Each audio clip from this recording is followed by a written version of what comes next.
Cerita kriminal kali ini, kita akan menceritakan mengenai seorang pembunuh berantai dan tukang jagal dari Meksiko. Ayo kita menuju Meksiko.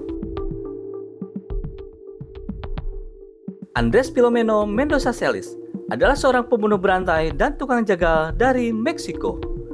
Dia dikenal dengan The Monster of Atizapan atau Kanibal Atizapan.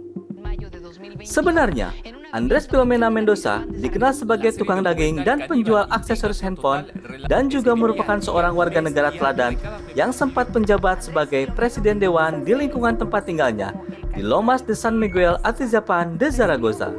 Hari itu, Jalan Margarita di kawasan Lomas de San Miguel, kota Atizapan de Zaragoza, Meksiko, nampak lenggang. Di antara deretan rumah warga itu, terdapat rumah sekaligus toko milik pria berusia 76 tahun, Andres Filomeno Mendoza Celis. Siapa sangka, di rumah tersebut terselip kisah yang mengerikan yang dilakukan penghuninya. Andres Filomeno Mendoza Celis dituduh bertanggung jawab atas setidaknya pembunuhan 30 orang lebih yang kebanyakan korbannya adalah wanita. Peristiwa itu terjadi selama 2 dekade, yaitu antara 1990 hingga 2021. Terungkapnya kasus ini bermula dari seorang perempuan bernama Reina Gonzalez Amador, 34 tahun, meminta izin kepada suaminya Bruno Angel Fortilio, seorang polisi di kota Atizapan pada 14 Mei 2021. Reina Gonzalez Amador meminta izin akan pergi berbelanja bersama Andres Mendoza ke pusat kota untuk membeli sejumlah suku cadang ponsel untuk jualan di tokonya. Sejak itu, Reina Gonzalez Amador tak kunjung pulang. Bruno sempat mencari keberadaan istrinya itu ke sejumlah tempat di kota tersebut. Dia lalu berinisiatif melacak lokasi ponsel istrinya dan merekam CCTV milik publik. Dari penyelidikan itu, Bruno tahu istrinya terakhir kali terlihat berada di dekat rumah Andres Mendoza. Dia pun mendatangi rumah Andres Mendoza. Bruno berhasil memasuki rumah Andres Mendoza. Dia terkejut melihat pemandangan yang mengerikan.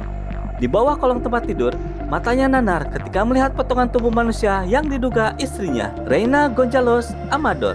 Bruno lantas keluar dari rumah tersebut dan melaporkan penemuannya yaitu ke polisi pada 15 Mei 2021. Polisi melakukan penyelidikan dan menggeledah rumah Andres Mendoza.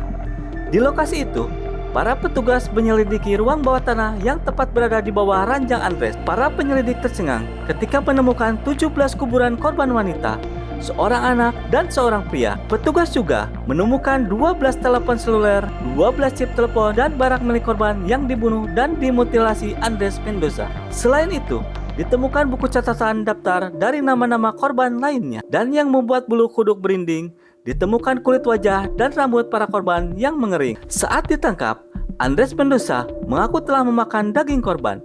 Sejak itulah dia dijuluki The Monster of Atizapan atau Kanibal Atizapan. Andres mengaku telah menghabisi nyawa sebanyak 30 orang korban sejak 1990 hingga 2021. Jaksa penuntut Alessandro Gomez Sanchez mengatakan bahwa ini adalah kasus pembunuhan berantai dengan jumlah korban terbesar yang pernah dia tangani, setidaknya selama memimpin penuntutan. Ini adalah kasus yang paling dramatis dan mengejutkan. Menurut penyidik, Andres Mendoza selalu mengoleksi foto Polaroid setelah membunuh para korbannya. Bahkan, pelaku tega membuat film dirinya sendiri ketika menyayat tubuh korban. Setelah dibunuh dan dimutilasi, jenazah-jenazah itu dikubur di teras. Andres Mendoza mengaku bertemu dengan wanita para korbannya di klub malam. Andres Mendoza yang memiliki tubuh pendek, tegap, dan tatapan teduh berhasil menipu para korbannya. Dia merayu dan mengajak teman wanita barunya ke rumahnya. Setelah berada di rumah, Andres Mendoza menikam jantung korban. Setelah korban dibunuh dan dimutilasi, Andres Mendoza biasa menaburi jasad korban dengan garam. Hal itu dilakukannya agar tubuh korban awet. Berbeda dengan satu korban lainnya, yaitu Reina Gonzalez Amador, telah dikenal Andres Mendoza selama 3 tahun. Andres Mendoza bahkan sering berkunjung ke rumah Reina dan keluarganya. Andres Filomeno Mendoza Celis atau The Monster of Atizapan atau Kanibal Atizapan ditangkap petugas dari kantor Kejaksaan Agung Negara bagian Meksiko pada 18 Mei 2021 dan divonis hukuman penjara seumur hidup oleh pengadilan di Meksiko sejak Agustus 2021.